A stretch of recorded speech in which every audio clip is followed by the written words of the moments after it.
할렐루야, 반갑습니다. 2022년 7월 10일 주일 예배를 시작합니다.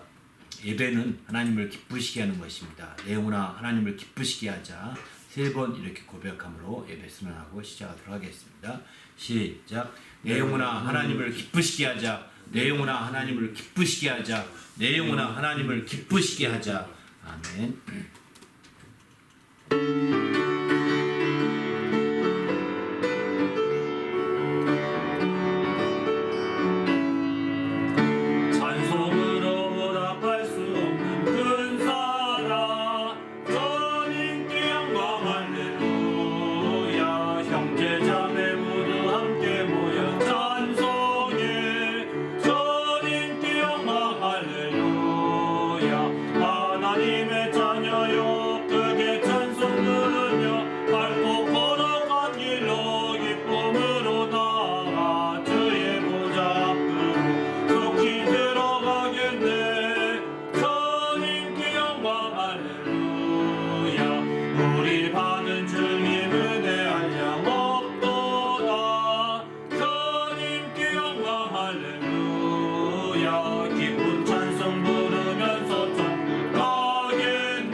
예배를 위하여 합심하여 기도합니다. 하나님 아버지여 감사합니다. 오늘 또 귀한 시간 주시고 하나님 앞에 예배하며 영광 돌리게 하심을 감사합니다. 우리가 각처에서 예배할지라도 아버지 성령으로 하나 된 예배가 되게 하셔서 하나님을 참으로 기쁘시게 하는 귀한 예배가 되도록 우리 각처를 거룩하게 하시고 또 하나님을 기쁘시게 하는 믿음의 모든 예배가 되도록 성령으로 인도해 주시고 성령으로 친히 이끌어 주시옵소서. 모든 환경과 상황을 주님 앞에 거룩하게 하시고 주님의 은혜 가운데 늘 예수의 보혈로 거룩함을 얻어 저 예배에 성공하도록 인도하여 주시옵소서. 시간을 거룩하게 하시고 구별해 주시고 나올 때 예수 이름으로 기도합니다. 하나님 아버지 감사합니다. 오늘도 거룩한 주의를 주시고 하나님 앞에 예배하며 영광 돌리게 하심을 감사합니다. 하나님의 성령으로 충만하게 하시고 은혜와 진리가 충만하여 우리 하나님을 기쁘시게 하는 귀한 영광을 드러낼 수 있도록 인도하시고 함께하여 주시옵소서. 진리로 풍성하게 도와주시고 주의 것으로 풍성한 은혜의 시간이 되도록 인도해 주시옵소서. 특별히 모든 시간 성령으로 충만하게 하시고 성령이 친히 인도하시는 귀한 시간 되도록 인도해 주시고 진리로 풍성하게 하사 자유와 생명이 넘치는 모든 시간과 순서들이 되도록 인도하여 주시옵소서. 우리 주님이 함께 하시고 인도하심을 감사하오며 예수님의 이름으로 기도하옵나이다. 아멘. 전능하사 천지를 만드신 하나님 아버지를 내가 믿사오며 그 외아들 우리 주 예수 그리스도를 믿사오니 이는 성령으로 잉태하사 동정녀 마리아에게 나시고 본디오 빌라도에게 고난을 받으사 십자가에 못 박혀 죽으시고 장사한 지 사흘 만에 죽은 자 가운데서 다시 살아나시며 하늘에 오르사 전능하신 하나님 우편에 앉아 계시다가 저희로서 산자와 죽은 자를 심판하러 오시리라. 성령을 믿사오며 거룩한 공예와 성도가 서로 교통하는 것과 죄를 사하여 주시는 것과 몸이 다시 사는 것과 영원히 사는 것을 믿사옵나이다. 하늘에 계신 우리 아버지여, 이름이 거룩히 여김을 받으시오며 나라가 임하옵시며 뜻이 하늘에서 이루어진 것 같이 땅에서도 이루어지이다. 오늘 우리에게 일용할 양식을 주시옵고 우리가 우리에게 죄 지은 자를 사하여 준 것 같이 우리 죄를 사하여 주시옵고 우리를 시험에 들게 하지 마시옵고 다만 악에서 구하시옵소서. 나라와 권세와 영광이 아버지께 영원히 있사옵나이다. 아멘.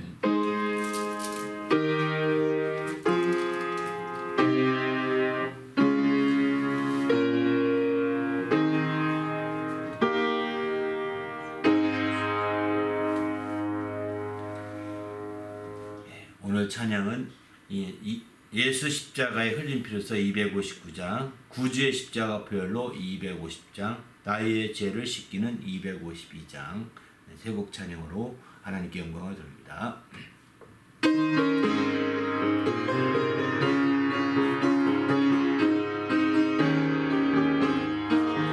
예수 십자가의 흘린 피로서 그대를 씻기어 있는가. 더러운 죄 이게 하는 능력을 그대는 참을지 않은가. 예수의 보혈로 그대를 씻기어 있는가. 마음속에 여러 가지 죄악이 깨끗이 씻기어 있는가. 주 예수와 밤낮으로 늘 함께 그대는 행동을 하는가. 아무 때나 어디서나 그대는 십자가 붙들고 있는가. 예수의 보혈로 그대는 씻기어 있는가. 마음속에 여러 가지 죄악이 깨끗이 씻기어 있는가. 주님 예수 다시 올 때 그대는 영접할 예복이 있는가. 그대 몸을 거룩한 곳 천국에 들어갈 준비가 됐는가. 예수의 보혈로 그대는 씻기어 있는가. 마음속에 여러 가지 죄악이 깨끗이 씻기어 있는가. 모든 죄에 더러워진 예복을 주 앞에 지금 다 벗어서 샘물같이 솟아나는 보혈로 누구나 너희에게 씻으라. 예수의 보혈로 그대는 씻기어 있는가. 마음속에 여러 가지 죄악이 깨끗이 씻기어 있는가. 구주의 십자가 보혈로 죄 씻음 받기를 원하네. 내 죄를 씻으신 주 이름 찬송합시다. 찬송합시다.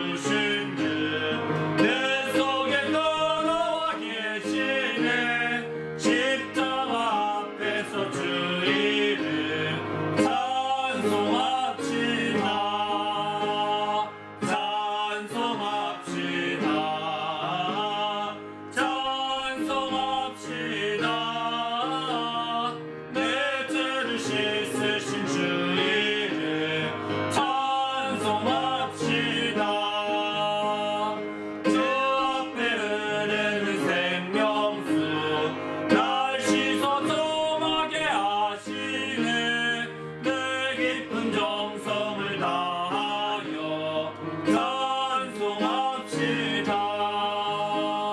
찬송합시다. 찬송합시다. 내 죄를 씻으신 주 이름 찬송합시다. 내 주께 회개한 영혼을 생명수 가운데 젖었네. 흠없고 순전한 주 이름 찬송합시다. 찬송합시다. 찬송합시다. 내 죄를 씻으신 주 이름 찬송합시다.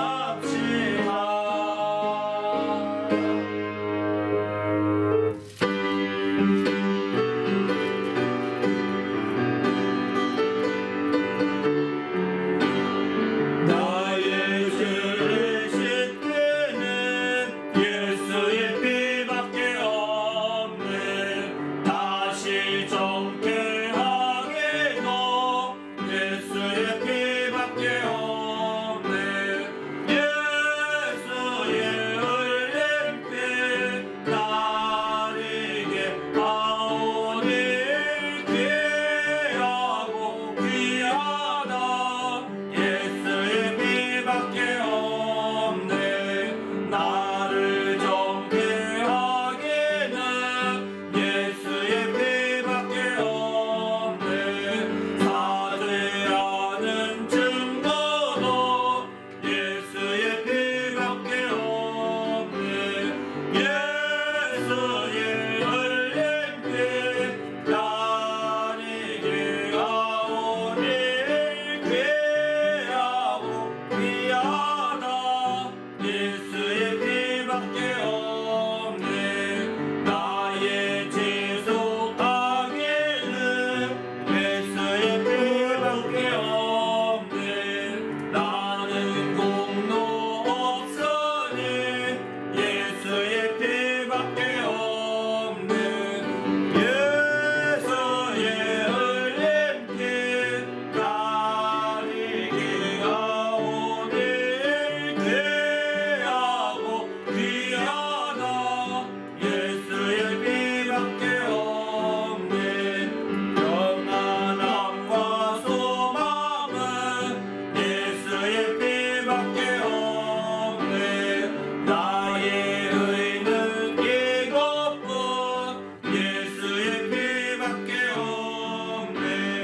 예수의 흘린 피 나에게 아오니 귀하고 귀하다. 예수의 피밖에 없네. 영원토록 내 할 말 예수의 피밖에 없네. 나의 찬미 제목은 예수의 피밖에 없네. 예수의 흘린 피 나에게 아오니 귀하고 귀하다.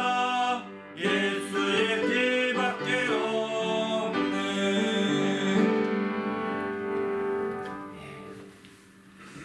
할렐루야, 반갑습니다. 함께 기도할 때 또 오늘 또 하나님 은혜 가운데 성령 충만해서 그 말씀을 우리 심령에 받게 하시고 또 그 말씀 우리 심령 가운데 크게 역사하는 믿음의 시간이 되고 은혜의 시간이 되도록 인도해 달라고 간절히 합심하여 기도한 후에 봉헌기도 하고 이어서 말씀 나누도록 하겠습니다. 하나님 아버지 감사합니다. 오늘 또 귀한 시간 주시고 하나님 앞에 예배하며 영광 돌리게 하심을 감사합니다. 모든 시간 하나님의 성령으로 충만하게 하시고 주님 영화롭게 하기에 조금도 부족함이 없도록 거룩한 아버지 하나님 인도하시며 함께하여 주시옵소서. 구별하시고 인도해 주시거나 하며 예수 이름으로 간절히 기도하옵나이다. 아멘.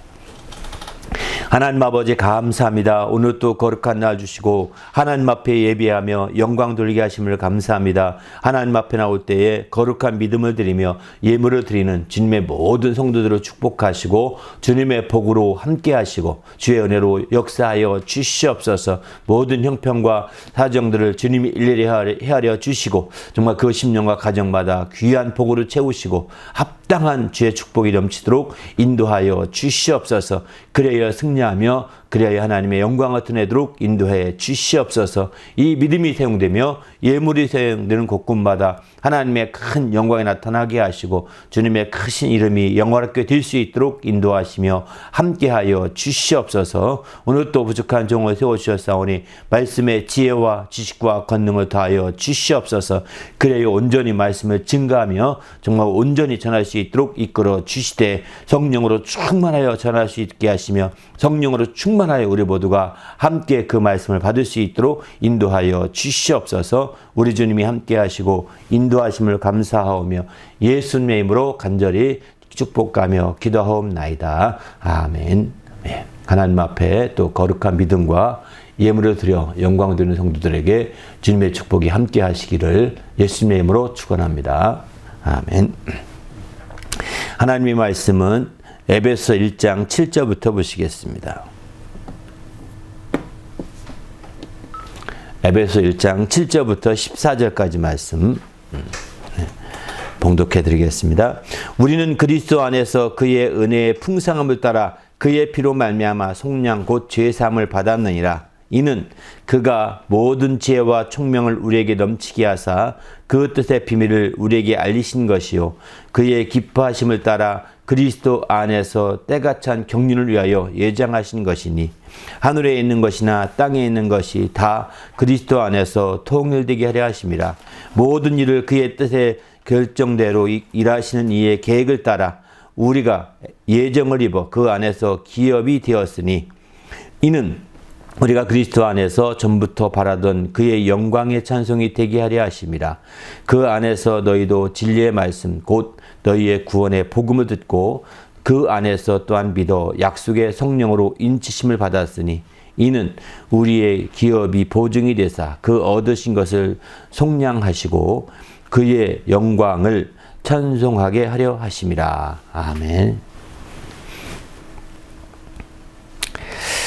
오늘은 이제 무엇을 나눠줄 것인가 두 번째 시간입니다. 죄사함을 알려주자, 나누어주자라는 말 이렇게 표현해 봤는데요. 나누어주자는 말은 좀 좋은 표현이 아닌 것 같아서 죄사함을 알려주자 이렇게 제목을 정해봤습니다. 우리 그리스도인들은 하나님의 은혜의 풍성함을 받은 자들입니다. 지난 시간에도 우리는 은혜를 받았기 때문에 은혜를 나누어주자 이런 주제의 말씀을 나눴는데요. 바로 이렇게 하나님의 은혜를 받는데 적당히 받은 게 아닙니다. 은혜를 풍성하게 받았다는 것입니다. 바로 오늘 본문도 이렇게 말씀하죠. 은혜의 풍성함을 따라 그의 피로 말미암아 속량 그 죄사함을 받았다 이러지 않습니까? 은혜의 풍성함이 우리에게 입혀진 거예요. 우리의 풍성함이 베풀어진 거죠. 그 외에도 디모데전서 1장 14절 보게 되면은 주의 은혜가 그리스도 예수 안에서 믿음과 사랑과 함께 넘치도록 풍성하였도다 이렇게 표현합니다.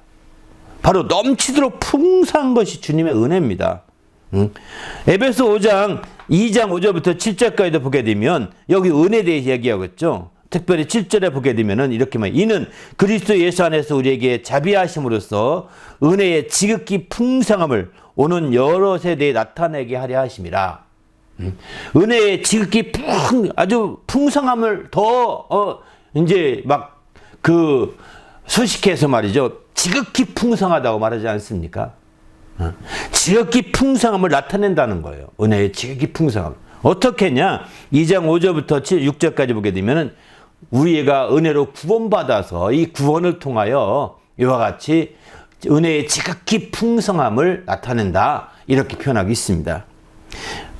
그만큼 우리는 은혜가 얼마나 우리가 받은 은혜가 적당히 조금 찔끔 받은 것이 아니라 정말 풍성히 받되 지극히 풍성함을 우리가 누릴 수 있도록 받은 것이죠. 이거는 성경 말씀대로 우리가 혹시 감각적으로 못 느낄지라도 우리가 피부적으로는 그걸 감지하지 못할지라도 인정하셔야 됩니다. 나는 은혜를 풍성히 받은 사람이다.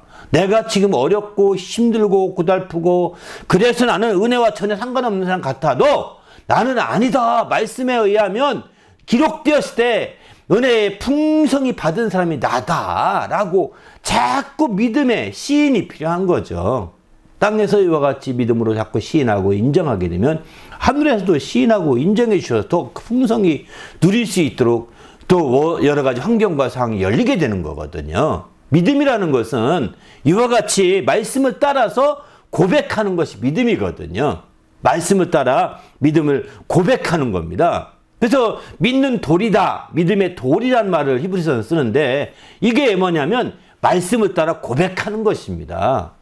헬라어로 호몰로기아라고 말을 쓰는데 호모라는 것은 같다, 로기아는 고백하다, 말하다 이런 말함이라는 것 뜻이거든요. 같이 계속해서 동일한 고백을 하는 거거든요. 이렇게 함으로 말미암아 마침내 은혜에 풍성할 수 있는 모든 믿음이 발휘되게 되는 것이죠. 우리도 이제 하나님이 풍성히 베풀어준 믿음을 크게 힘입으시기 바랍니다. 나의 환경이 정말 세상 아주 누구보다도 더 어렵고 힘들고 어려울지라도 나의 조건이 참으로 힘들고 난감할지라도 우리는 주님 안에서 철저히 나는 은혜를 받은 사람이다. 내가 이렇게 설령 죽어갔지 나는 은혜 받은 것을 부정할 수가 없다. 내가 은혜 받되 은혜를 풍성히 받았고 풍성히 받되 그것도 적당히 풍성이가 아니라 지극히 풍성하게 받은 사람이다 라고 자꾸 인정하시고 시인하셔서 믿음의 놀라운 열매를 맺어가시기를 바랍니다. 그래서 은혜를 누리는 성도가 되는 거죠. 그러면 오늘 본문에 보게 되면 은혜의 풍성함을 따라 무엇을 받았느냐? 죄사함을 받았다고 합니다. 죄사함을 통해서 은혜의 풍성함을 확인할 수가 있는 거죠. 한마디로 말한다면 죄사함을 모르면 은혜의 풍성함을 알기가 어렵다고 오늘 본문을 통해서 알려주기는 지혜입니다. 그러니까 은혜의 풍성함을 여러분이 알기 원한다면 다른 게 없습니다. 죄사함을 깊이 이해해야 됩니다. 죄사함이 무엇인지를 깊이 깨달아야 합니다. 그럴 때 정말 은혜의 풍성함 속에 우리가 함께 정말 함께 젖어들 수가 있는 것이죠. 그러나 우리가 그 죄사함에 대해서 모르고 내가 죄사함 받았는지 내가 속죄함 받았는지 전혀 관심이 없다면 나의 죄가 어떻게 됐는지 관심이 없다면 우리는 은혜의 풍성함을 알 수 없습니다. 재물로 알 수 없는 것이요. 명예로 알 수 없는 것이요. 세상의 학식으로도 알 수 없는 것입니다. 오직 은혜의 풍성함을 따라서 그 예수의 피로 속량 곧 제사를 받았다고 하지 않습니까? 그러니까 우리가 은혜의 풍성함을 알기 원한다면 죄사함을 깊이 깨닫도록 깊이 알도록 힘쓸 수밖에 없는 거죠. 정말 죄사함이 무엇인가? 죄사함은 왜 해주셨는가? 죄사함이 없으면 안 되는가? 죄사함이 얼마나 나에게 중요한 것인가? 이런 질문을 하면서 죄사함을 깊이 있게 파고 들어가는 거예요. 그 질문의 답을 성경을 통해 얻어보는 거고 성경을 통해 찾다 안 나오면 믿음의 선배들에게 찾아가서 이건 죄사함이 무엇이죠? 죄사함이 왜 중요한 거죠? 죄사함은 어떻게 내가 죄사함이 필요한 거죠? 이렇게 자꾸 질문해서 답을 얻어보십시오. 성경을 근거로 한 답을 가지고 또 나가는 거예요. 이렇게 나갈 때 우리가 죄사함에 대해서 깊이 알 수 있게 되는 것이죠.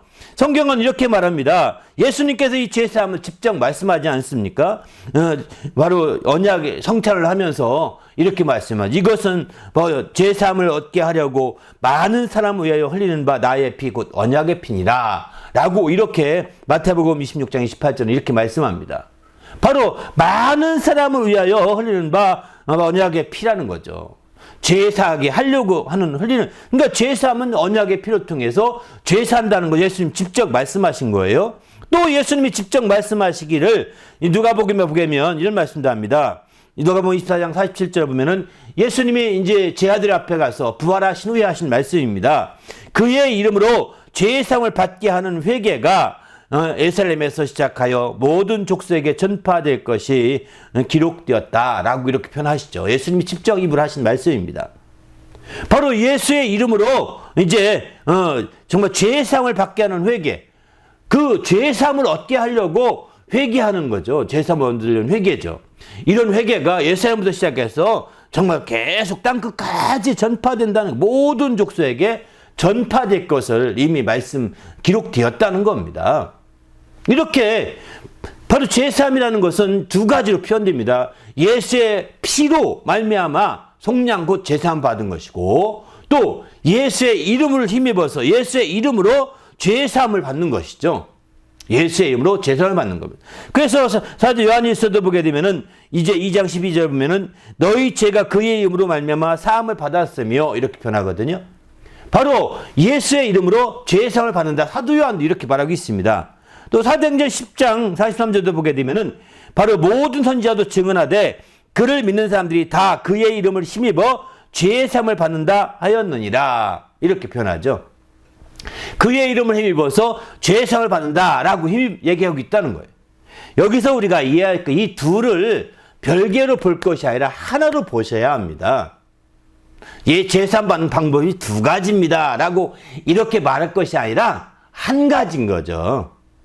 우리가 정말 그 겉으로 본다면 바로 예수의 피로, 왜? 피는 눈에 띄니까요. 겉으로 본다면 예수의 피로 말미암아 속량 죄사함 받았다 하는 표현을 성경은 대부분이 그렇게 표현하고 있습니다. 그런데 그것을 예수의 이름으로 죄사함 받는다, 예수의 이름을 힘입어 죄사함 받는다, 이렇게 표현하는 것은 그 이면에 보게 되면 예수의 피가 예수의 이름으로 말미암아 이루어진 거거든요. 예수의 피 흘림이 예수의 이름과 무관하게 된 것이 아닙니다. 바로 그렇기 때문에 예수 이름이라는 것은 좀 더 포괄적이라고 그럴까요? 넓은 의미에서 예수의 피를 포함한 모든 걸 다 포함된 거라고 볼 수 있는 거죠. 반면에 그 중에서도 핵심과 같은 것이 예수의 피라고 보는 것이죠. 예수의 이름으로 흘리신 예수의 피가 그 예수 이름으로 속죄함 받는 그 핵심 중에 들어있는 거라고 보는 거예요. 그 중에서도 예수의 피로 말미암아 속죄함 받는 것은 그 알맹이만 딱 꺼내서 얘기하는 거라고 보면 좋을 것 같습니다. 그래서 우리는 주님 안에서 철저히 정말 예수의 이름으로 말미암아 흘리신 그 예수의 피로 우리가 속죄함 받고 있음을 성경은 강조하고 있는 거죠. 그래서 예수의 피로 우리가 속죄함을 받는다고, 죄사함을 받는다고 할 때, 이 죄사함에 대해서 얘기할 때는 속량이라는 표현을 씁니다. 속량. 그래서 오늘도 분명히 나오죠. 속량, 피로 말미암아 속량 곧 죄사함을 받는다, 이렇게 표현하지 않습니까? 원래 속량이라는 것은 빚을 많이 져가지고 또 이제 빚을 갚을 수 없을 때 노예로, 종으로 팔려가는 거거든요. 그 종으로 팔려갔을 때 이 종 신세가 되는 거죠. 마침내 종의 신세를 벗어나려면 어떻게 될까요? 그 빚을 다 갚아야 됩니다. 빚을 거기에 붙은 이자까지 다 갚아야 되는 거예요. 이렇게 갚지 않으면 못 벗어납니다. 해방될 수가 없습니다. 종의 신분에서. 이제 이렇게 되는 것을, 그 값을 다 지불하고 대가를 지불하고 거기서 벗어나는 것을 속량이라고 합니다. 속량이라고. 속량이라고 하는데, 이런 표현을 구약에 나오는 표현인데요. 바로 예수의 피를 논할 때마다, 예수의 피를 말할 때마다 이렇게 말하는 거죠. 왜 그러냐면 죄의 값을, 죄를 다 우리를 속죄하는, 죄를 대신 속죄하는데 그냥 내가 죄를 속죄하노라고 말만 해서 한 것이 아니라는 겁니다. 말로 죄를 속죄하노라, 내 죄 사하노라, 이렇게 말해서 된 것이 아니라 그 피를 지불해서 죄값으로 피를 내주었다는 겁니다. 죄값으로 피를 다 내서 죄값을 대신에 피를 내주어서 마침내 우리를 이제 속량하신 거죠. 그래서 다른 성경에 보게 되면 피값으로 우리를 사셨다라고 표현을 합니다. 그렇죠. 그러니까 속량이니까 피값이라는 말을 쓰는 거죠. 죄값 대신에 피를 다 주어서 하니까 그 피값이 되는 거죠. 피값으로 우리를 사셨다. 그래서 속량이라는 말을 쓰게 됩니다. 우리도 이제 주님 안에서 피값으로 하신 바 된 속량, 곧 이제 죄사함을 받은 것입니다. 근데 여기서 한 가지만 정리하고 넘어간다면, 성경에 이제 그 용어들을 사용할 때 속죄라는 말도 쓰죠. 조금 전에 저 썼죠. 또 속량이라는 말 쓰죠. 죄사한 말 쓰죠. 대속이라는 말 쓰죠. 이런 말이 다 죄를 사하는 것과 다 관계된 얘기거든요. 다 관계된 얘기인데 신약적인 용어는 죄사함입니다. 신약적인 용어는. 그리고 좀 더 뭐 한다면 신약과 구약이 연결돼서 말하면 속량이라는 말 쓸 수 있습니다. 그러나 속죄란 단어는 오늘날 많이 교회에 씁니다. 속죄. 이거는 구약적인 용어입니다. 구약에서 속죄를 할 때는 속죄 양이 있거든요. 속죄제가 있고요. 이런 것 때문에 속죄란 말을 많이 썼기 때문에 이제 구약적인 용어죠. 신약에 와서는 히브리서 구약을 구약을 신약적인 관점에 보는 구약을 신약적 관점에 보는 건 히브리서인데 히브리서에만 속죄란 단어를 몇 번 쓰고 있습니다. 나머지 다른 27권 중에서 26권에는 속죄라는 단어를 안 사용하고 있습니다. 신기하죠? 죄사함 이런 표현이 대부분인 거죠. 그렇기 때문에 우리는 신약적인 우리가 성경을 담기 원하는 성도들이라고 한다면 신약적인 용어를 쓸 필요가 있는 거죠. 그러면 왜 오늘날 신약 시대에 와서 교회들에서 이 속죄라는 단어가 죄사함이라는 단어보다 물론 세자하고 두자니까 짧아서 쓰는지 모르겠지만 더 많이 쓰게 됐을까요? 제 생각에는 그것은 점점점 사람들이 신약의 중심보다는 구약을 들어가서 구약적인 면을 많이 회복하다 보니까 그렇게 된 것 같습니다. 정말 신약 중심의 신약교회에 되는데 사실은 얼마나 많은 사람들이 구약교회, 구약을 회개하고 있습니까? 구약을 알아야 된다, 구약으로 돌아가야 된다. 심지어 뭐 여호와 증인까지 나오지 않습니까? 이렇게까지 되니까 속죄란 단어가 더 크게 마치 그게 왜 성경 그 횟수는 더 많이 나오거든요. 속죄란 단어가 제가 조사해 보니까 183회가 나오더라고요. 그 중에 7번만 신약의 히브리서에 나오고 나머지 177번인가요? 이만큼은 176번은 구약에 나오는 거예요. 그러니까 구약 용어를 쓰지 말고 가능하다면 이제 신약 용어를 쓰는 게 바람직한 거죠. 저도 그래서 속죄를 알려주자 하지 말고 죄사함을 알려주자 제목을 이렇게 붙인 겁니다. 속량이라는 단어는 구약에서 있었던 속량이라는 제도 때문에 이제 같이 연결시켜서 속량이라고 표현했지만 이거는 죄사함을 좀 더 구체적으로 설명하려고 한 표현일 뿐이지 실제는 죄사함이라는 표현이 가장 적절한 표현이고 가장 신학적인 용어라고 볼 수가 있습니다. 아무튼 우린 주님 안에서 이렇게 정말 죄사함을 우리가 받은 자가 된 거죠. 그런데 우리가 알다시피 이렇게 죄사하셨는데 이것은 어떻게 우리가 알게 되었으며 우리가 어떻게 누리게 되었으며 또 그 목적은 무엇일까요? 오늘 본문은 그걸 잘 말하고 있죠. 오늘 본문의 1장 8절에 보게 되면 이런 말씀합니다. 바로 이는 여 앞에 죄사함을 받았느니라 하니까 이는 죄사함을 이렇게 말합니다. 죄사함은 그가 모든 지혜와 총명을 우리에게 넘치게 하사 그 뜻의 비밀을 우리에게 알리신 것이다. 이렇게 표현합니다. 또 죄사함은 그 다음에 또 있습니다. 그의 기뻐하심을 따라 그리스도 안에서 때가 찬 경륜을 위하여 예정하신 것이다. 이렇게 표현하고 있습니다. 우리가 은혜의 풍성함을 따라 속량 곧 죄사함을 받았는데 이 죄사함은 그냥 우연하게 발견된 것이 아닙니다. 그가 예수님이죠. 예수님이 모든 지혜와 총명을 우리에게 넘치게 하셔서 그 뜻의 비밀을 알려주신 거라는 겁니다.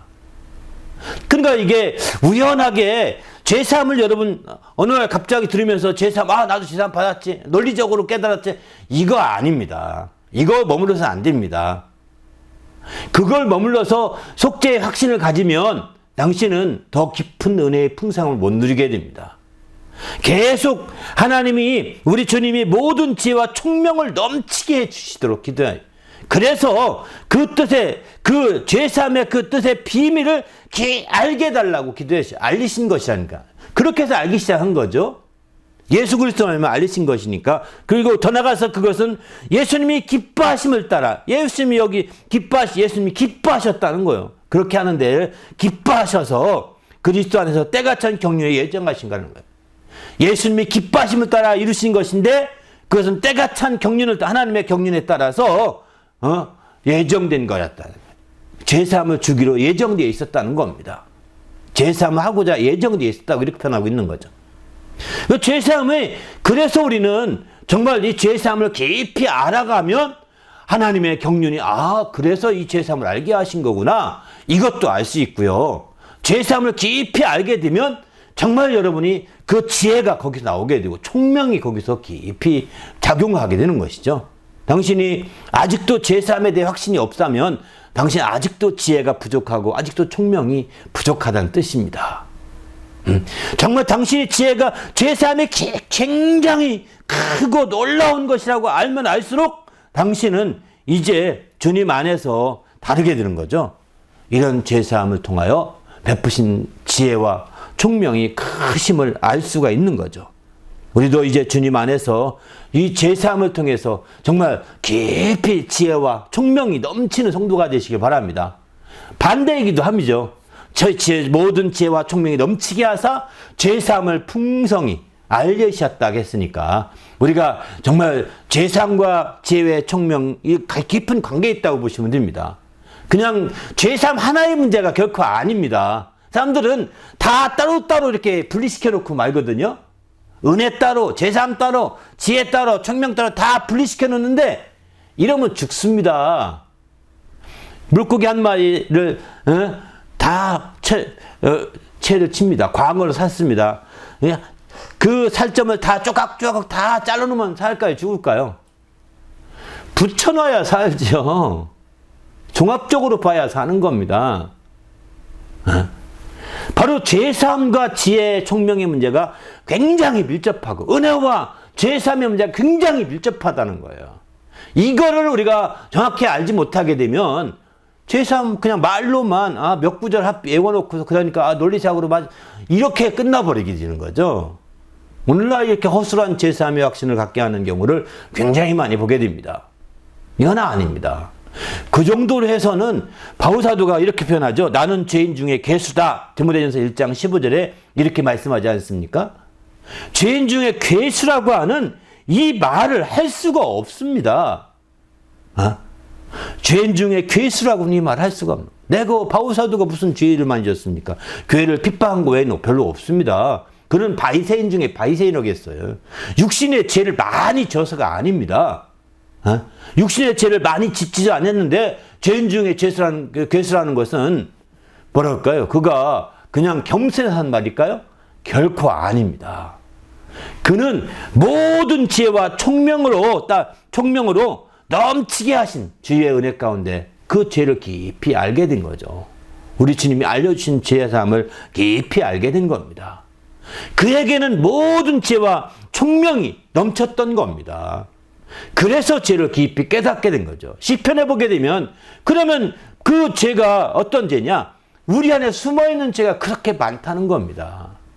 우리가 사실은 육체 가운데 짓는 죄는요 몇 가지 안 됩니다. 우리 속에 숨어있는 죄가 엄청 많은 겁니다. 내가 지은 죄로 예수님 죽을 것 같습니까? 육신으로 지은 죄가 예수님 죽일 만한 죄입니까?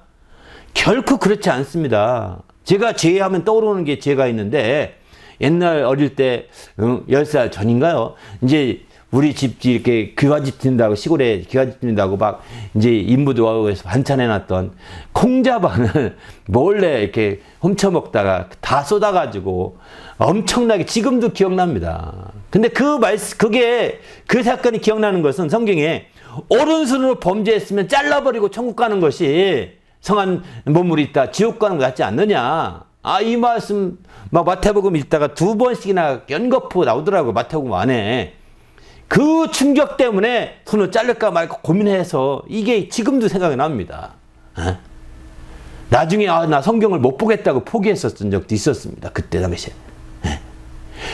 우리는 이렇게 실제로 이제 우리가 지금 와서 콩자반 그거 수백 배라도 만들어내겠습니다. 내가 그때 잘못했다고. 그 이자 다 쳐서라도 가능하겠습니다. 그게 예수님 죽일 만한 죄 아닙니다. 살인한 적도 없고, 또 사람들 거짓말도 그렇게 해서 피해를 끼친 적도 없고, 그러면 왜 예수님이 저를 위해서 죽으셨을까요? 아니, 그렇게 죄가 짜는데. 바리새인 중에 바리새인이니까 바울사도는 더 그렇겠죠. 그러나 바울사도는 교회를 핍박했으니까 큰 죄라고 가정합시다. 저도 물론 교회를 핍박한 적이 있습니다. 예수 믿기 전에. 그러나 사실 그것 때문이 아니라는 거죠. 우리 안에 숨어있는 죄가 예수님을 죽기에 충분한 죄가 들어있는 겁니다. 우리가 지은 죄보다 짓지 않고 우리 속에 얼마나 죄를 지을 수 있는 죄죠. 그러니까 이 죄가 예수님이 죽기에 충분 천상천에 아무도 없고 나 한 사람만 남아있어도 내 속에 있는 죄 때문에 예수님 죽으셔야 합니다.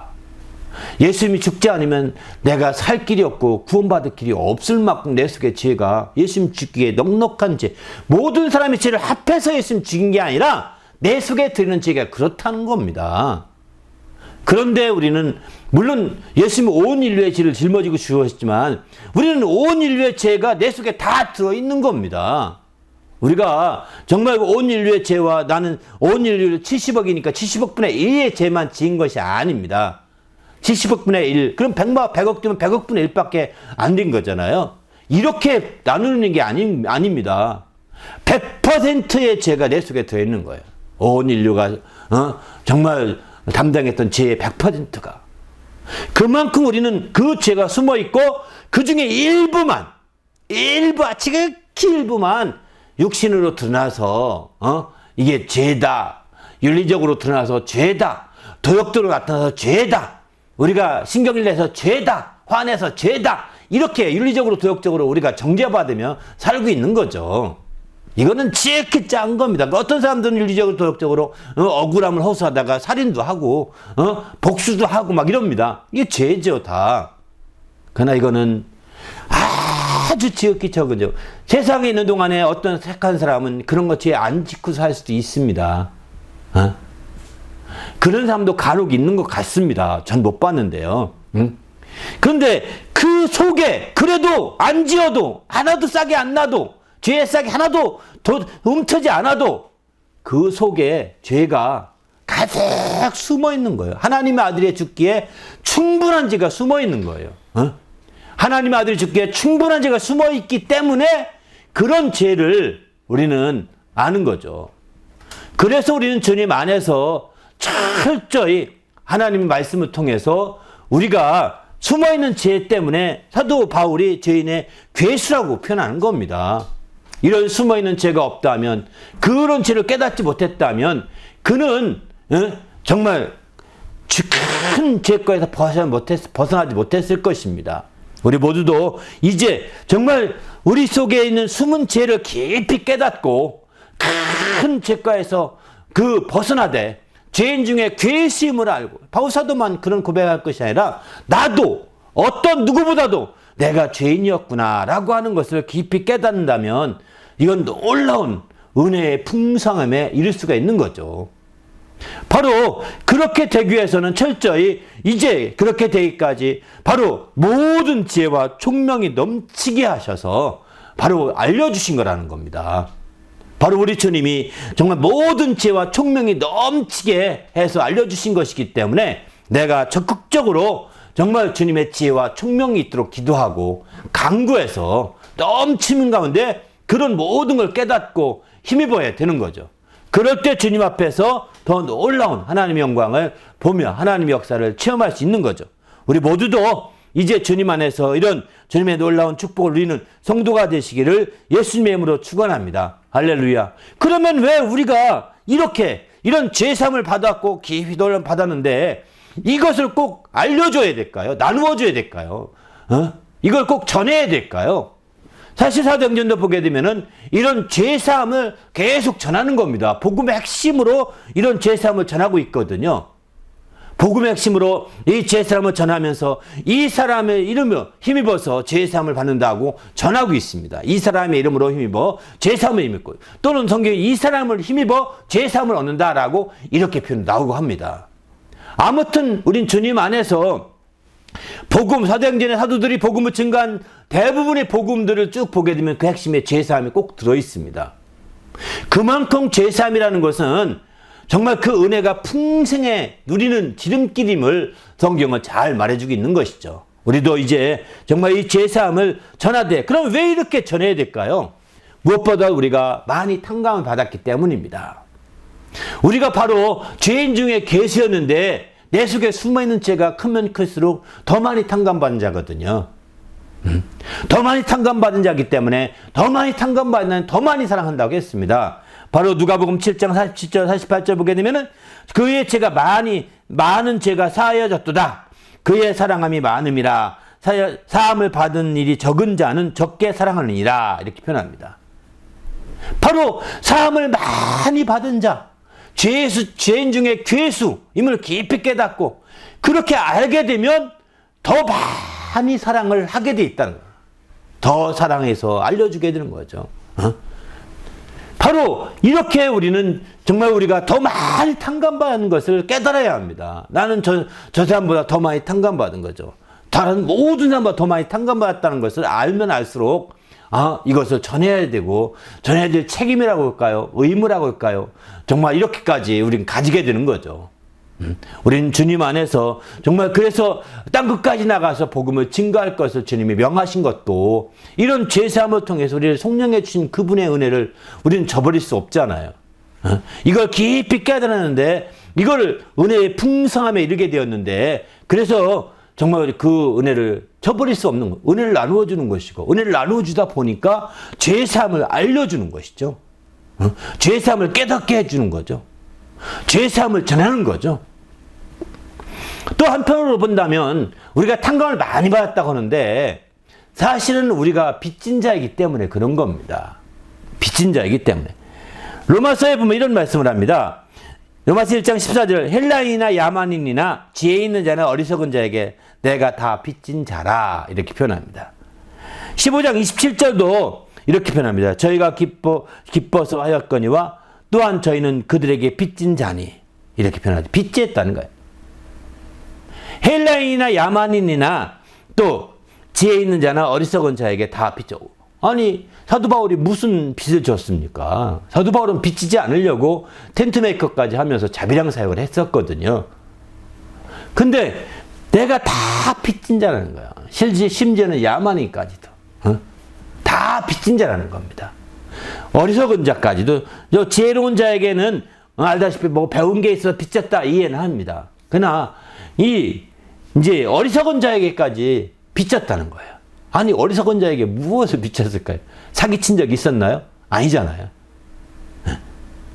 이것은요 무슨 얘기냐면 우리가 빚졌다는 것은 우리가 믿기 전에 한번 생각을 해봅시다. 나를 빼놓고 나는 예수를 필요 없어. 나는 예수 안 믿으니까 필요 없어. 이렇게 할 때에 예수님은 내가 그렇게 해도 예수님은 죽으셨어요. 왜? 나를 제외한 다른 인류의 죄악을 짊어지기 위해서 죽으신 거예요. 그때 나를 제외했다고 가정해 봅시다. 응? 내 죄까지 포함됐는데 내가 안 믿으니까 나는 거기 예수 필요 없다고 예수님이 그런 적이 없다고 생각하니까요. 나를 제외하고 다른 사람을 위해서 내 이웃 사람, 내 주위 사람, 내 친구들, 내 부모들, 내 형제 가족들 그들을 위해서 예수께서 피 흘려 죽으신 거거든요. 그들을 죄악 가운데서 해방시키려고 죽으신 거거든요. 그렇게 죽으셨는데 그분이 죽으신 죽으심이 그분만을 아니라 그 주위의 사람들을 위함만 아니라 나의 죄 때문이라는 걸 나중에 알게 된 거예요. 그래서 내가 그 피로 내가 감사한 자가 됐어요. 그러니 내가 빚진 거죠. 내가 그 사람에게 빚진 거예요. 저 사람을 흘려준 피인데 그게 나에게 은혜가 됐으니 생각을 해보십시오. 나는 안 믿고 난 상관없다고 생각했는데 내가 믿지 않는 그분들 지금도 믿지 않는 그분들을 위해 흘린 피가 나를 위한 피가 됐다는 것을 깨달았으니 얼마나 감사해요. 만약에 그분들이 없었다면 그 이웃들이 없었다면 내가 믿지 않으니 난 그대로 지옥 가고 말 거 아니겠습니까? 안 그래요? 안 믿으니까 나는 상관없다고 생각하니까 난 잘났으니까 그분들이 없었다면 내가 완전히 난 지옥 갈 수밖에 없는 상황이었는데 아니 그분들이 있어서 죽어서 흘려놓은 피가 있어서 아니 내가 그들은 아직도 힘입지 않고 있는 사람이 있지만 내가 그걸 힘있게 되어서 나도 그 속에 쓰여 있다는 것을 나도 그 안에 포함이 되었다는 것을 알고 내가 그걸 힘입어 감사할 때 내가 그들에게 빚진 거예요. 사실은 그들이 없었다면 내가 이와 같은 은혜에 이를 수가 없었던 거죠. 그들 때문에 그들을 위한 피가 오늘날 나에게 큰 은혜가 되고 죄사함으로 내가 확인이 되어서 내가 이렇게 감사해서 정말 알려주는 그런 거죠. 빚졌다는 게 이해하시겠습니까? 이 너무 중요한 거예요. 많은 사람들은 그저 뭐 빚진 적이 없는데 빚다는 게 뭐 그런가 보지 뭐 이렇게 넘어가는데 아닙니다. 내가 믿음을 갖기 전에 나는 정말 주님이 필요 없다 생각했을 그때 나그네요 외인이었을 때 주님은 뭐 다른 사람들을 위해서 흘린 피가 있었습니다. 그들을 속죄하려고 흘린 피가 있었어요. 나중에 알고 봤더니 그 피가 나도 위한 거라는 걸 깨닫고 내가 그분들의 흘린 피가 나에게 큰 은혜가 되어서 내가 그들에게 감사하고 그들에게 빚진 자가 되었다는 거예요. 아직도 그들이 안 믿고 있다면 그것을 깨우쳐줘야 되겠다. 그것을 이해시켜야 되겠다. 그것을 알려줘야 되겠다. 그것을 전해야 되겠다라고 바오사들은 정말 각오하고 있는 것이죠. 그래서 오늘 이렇게 표현하고 있는 겁니다. 그러면 우리가 이렇게 빚진 자로서 정말 이 탕감을 받았는데 엄청난 탕감을 받았는데 어떻게 우리가 살아야 될까요? 육신대로 성경은 이렇게 표현합니다. 8장 로마서 8장 12절 14절 보면 형제들아 우리가 빚진 자로 돼 육신에 져서 육신대로 살 것이 아니니라 너희가 육신대로 살면 반드시 죽을 것이로되 영으로서 몸의 행실을 죽이면 살리니 무릇 하나님의 영으로 인도함을 받는 자들 그 사람은 곧 하나님의 아들이라 자녀라 이렇게 표현하고 있습니다. 그렇습니다. 이제 과거에 우리가 빚지게 된 것은 육신대로 살다 보니까 빚의 쪼입니다. 빚질 수밖에 없었고 죄를 질 수밖에 없었고 그 죄의 종이 될 수밖에 없었죠. 이제 우리 주님이 이렇게 속죄하시고 제사하셔서 탕감해 주신 이후에는 육신대로 살면 안 된다는 겁니다. 육신의 소욕대로 살면 안 된다는 겁니다. 육신의 욕심대로 살면 안 된다는 겁니다. 그렇게 살면 반드시 망할 것이다. 그렇게 살면 반드시 죽을 것이다. 라고 이렇게 로마서 8장을 말하고 있는 것이죠. 그래서 그러면 어떻게 하느냐? 몸의 행실을 하나님의 영으로 죽이면 산다는 겁니다. 하나님의 영으로 인도를 받아야 된다는 겁니다. 하나님의 영으로 인도받는 그들은 하나님의 자녀라고 했습니다. 하나님의 영으로 인도받아서 사는 자가 되었죠. 여기서 하나님의 영은 무엇일까요? 성령이라고 성경은 말씀하죠. 그래서 왜 그러면 성령이 이렇게 인도를 받으면 이렇게 돼야 될까요? 성령은 갈라디아서 5장에 보면 16절 18절까지 보면은 성령은 육체의 소욕을 거스리고 육체를 거스리는 거예요. 그래서 육체 욕심을 이루지 못하게 하는 게 성령입니다. 성령의 인도를 받으면 육체의 욕심을 이루지 못하게 되고 육체의 소욕을 거슬려서 육체대로 나가는 걸 막 브레이크 잡아주는 겁니다. 우리도 이제 성령으로 말미암아 이런 브레이크 잡히시길 바랍니다. 할렐루야. 그래서 주님은 이 성령을 기다리라, 성령을 받으라고 이렇게 말씀하시는 거죠. 이렇게 성령을 받고 성령으로 말미암아 인도함을 받는 그들은 하나님의 자녀라는 것입니다. 우리도 이제 이런 성령 인도를 받아서 정말 철저히 다시는 죄사함 받은 성도로서 다시는 죄악 가운데 죄의 총으로 빠지지 마시고 오히려 성령 인도함 받아서 땅 끝까지 이 죄사함의 복음을 전하는 성도가 되시기 바랍니다. 그래서 성령이 임하시면 너희가 땅 끝까지 이르러 내 증인되리라. 이 복음의 증인될 것을 말씀하지 않습니까? 이 죄사함의 증인이 되는 겁니다. 우리 모두도 땅 끝까지 이르러 성령 충만해서 성령 인도 받으며 땅 끝까지 그 죄사함을 깨우쳐주고 알려주고 또 전하고 이렇게 증거하는 성도가 되시기를 예수님의 이름으로 축원합니다. 그럴 때 마침내 우리는 더 은혜의 풍성함을 이루고 풍성함을 이루다가 더 지극히 풍성한 가운데 우리가 함께 은혜 가운데 거할 수가 있는 거죠. 우리 모두도 이렇게 죄사함을 깊이 깨닫도록 우리가 정말 빚진 자임을 깊이 알도록 그래서 마침내 은혜의 풍성함에 이르도록 인도해달라고 오늘 말씀 생각하며 간절히 기도하겠습니다. 하나님 아버지 감사합니다. 오늘 또 우리 주님이 축복하시고 인도해 주셔서 은혜 가운데 우리를 새롭게 되게 하시며 주님 영화롭게 조금도 부족함이 없도록 거룩한 아버지에 이끌어 주시옵소서. 생명과 성령이 충만하게 도와주시고 주님 영화롭게 하기에 조금도 부족함이 없도록 아버지에 이끌어 주시고 함께하여 주시옵소서. 그래서 하나님을 기쁘시게 하며 영화롭게 하기에 조금도 부족함이 없도록 인도하여 주시옵소서. 진리로 충만하게 도와 주시옵소서. 성령께서 친히 함께하시며 거룩하게 인도하여 주시옵시고 주님 안에서 새롭게 되도록 역사하시며 인도해 주시옵소서. 진리로 충만하게 도와주시고 우리 하나님을 기쁘시게 하며 영화롭게 하기에 조금도 부족함이 없도록 인도하여 주시옵소서. 이렇게 죄사함을 깊이 깨닫게 하여 주시고 또 마침내 정말 우리가 죄진 자임을 깊이 깨닫게 하셔서 온전히 은혜 가운데 이룰 수 있도록 복을 다하여 주시옵소서. 예수 이름으로 기도합나이다.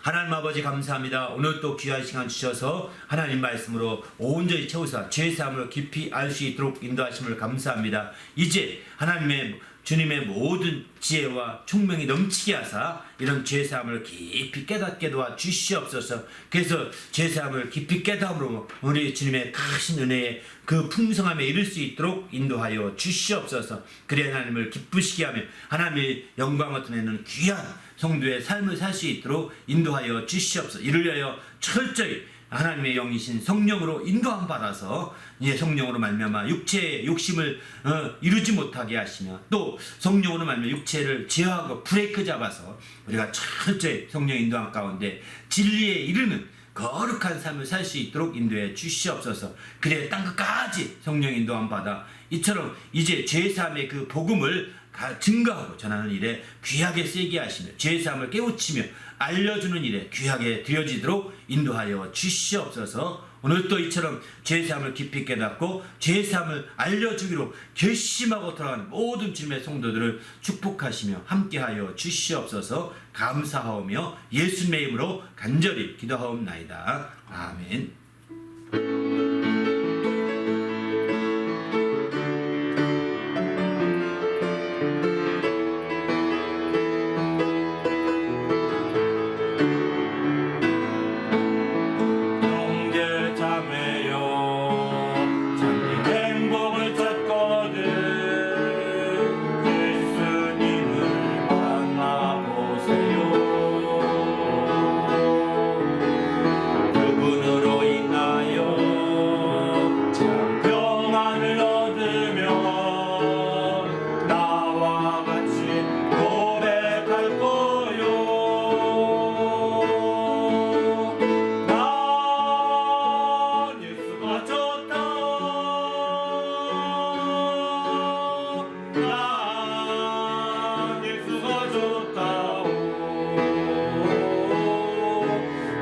사랑한다도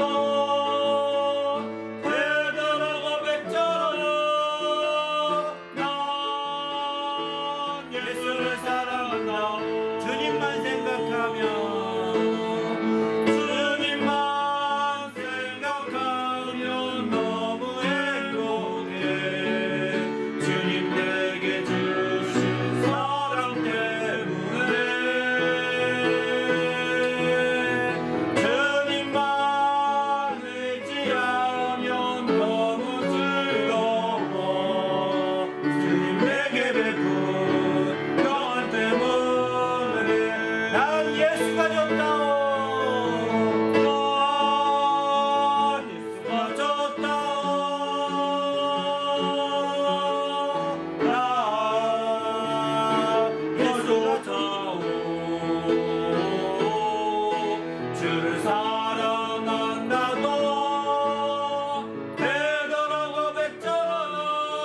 할렐루야.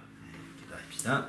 이제는 우리 구주 예수 그리스도의 은혜와 하나님 아버지의 크신 사랑과 성령님의 그 교통하심이 이제 제3을 깊이 알고 제3을 알려주기로 결심하고 들어가는 모든 믿음의 성도들 위에와 그 가정과 교회 위에 지금부터 영원토록 함께 있을지어다. 아멘.